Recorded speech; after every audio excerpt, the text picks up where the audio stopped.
ಚಿತ್ತಾಪುರದಲ್ಲಿ RSS ಪಥಸಂಚಲನ November 2ಕ್ಕೆ ಮುಂದೂಡಿಕೆ ಮಾಡಲಾಗಿದೆ. ಚಿತ್ತಾಪುರದಲ್ಲಿ ಇವತ್ತು ನಡಿಬೇಕಿತ್ತು ಆರ್ಎಸ್ಎಸ್ನವರ ಪಥಸಂಚಲನ.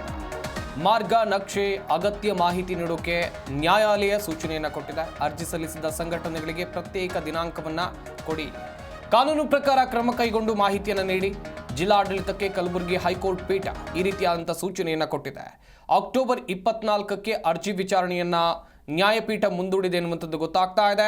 ಹೈಕೋರ್ಟ್ ಪೀಠದ ಆದೇಶದ ಪ್ರಕಾರ ಚಿತ್ತಾಪುರ ಪಟ್ಟಣದಲ್ಲಿ ನವೆಂಬರ್ 2ನೇ ತಾರೀಕು ಆರ್ಎಸ್ಎಸ್ನ ಪಥಸಂಚಲನ ನಡೆಯುತ್ತೆ.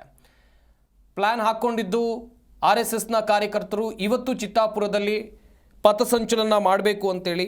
ಆದರೆ ಸ್ಥಳೀಯ ಆಡಳಿತದಿಂದ ಅನುಮತಿ ಸಿಗಲಿಲ್ಲ, ತಹಶೀಲ್ದಾರ್ ಅನುಮತಿಯನ್ನು ಕೊಡಲಿಲ್ಲ. ಇವರು ಕೋರ್ಟ್ ಮೆಟ್ಟಿಲೇರ್ತಾರೆ.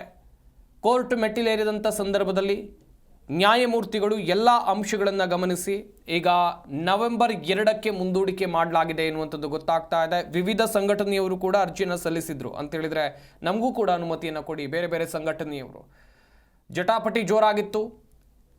ನವೆಂಬರ್ 2ನೇ ತಾರೀಕು ಆರ್ಎಸ್ಎಸ್ನ ಪಥಸಂಚಲನ ನಡೆಯಲಿದೆ. ಚಿತ್ತಾಪುರದಲ್ಲಿ ಇವತ್ತು ನಡಿಬೇಕಿದ್ದಂಥ ಪಥಸಂಚಲನ ನವೆಂಬರ್ 2ಕ್ಕೆ ಮುಂದೂಡಿಕೆ ಮಾಡಲಾಗಿದೆ. ಹಾಗೆಯೇ ಅಗತ್ಯ ದಾಖಲಾತಿಗಳನ್ನು ಕೊಡುವುದು ಕೂಡ ವೆರಿ ಇಂಪಾರ್ಟೆಂಟ್. ಯಾವ್ಯಾವ ಮಾರ್ಗದಲ್ಲಿ ಪಥಸಂಚಲನ ಸಾಗುತ್ತೆ, ಹಾಗೆಯೇ ಎಲ್ಲಿ ಕಾರ್ಯಕ್ರಮ ಇರುತ್ತೆ, ಕಾರ್ಯಕ್ರಮಕ್ಕೆ ಅತಿಥಿಗಳಾಗಿ ಯಾರ್ಯಾರು ಬರ್ತಾರೆ, ಯಾರು ಭಾಷಣವನ್ನು ಮಾಡ್ತಾರೆ, ಹಾಗೆಯೇ ಭಾಷಣ ಮಾಡುವಂಥ ವ್ಯಕ್ತಿಯ ಮಾಹಿತಿ, ಇದೆಲ್ಲವನ್ನೂ ಕೂಡ ಕೊಡಬೇಕು, ಆಡಳಿತಕ್ಕೆ ಕೊಡಬೇಕು. ಸ್ಥಳೀಯ ಆಡಳಿತಕ್ಕೆ ಕೊಟ್ಟು ಅನುಮತಿಯನ್ನು ಪಡ್ಕೊಳ್ಬೇಕು. ಇದು ಸೂಚನೆ.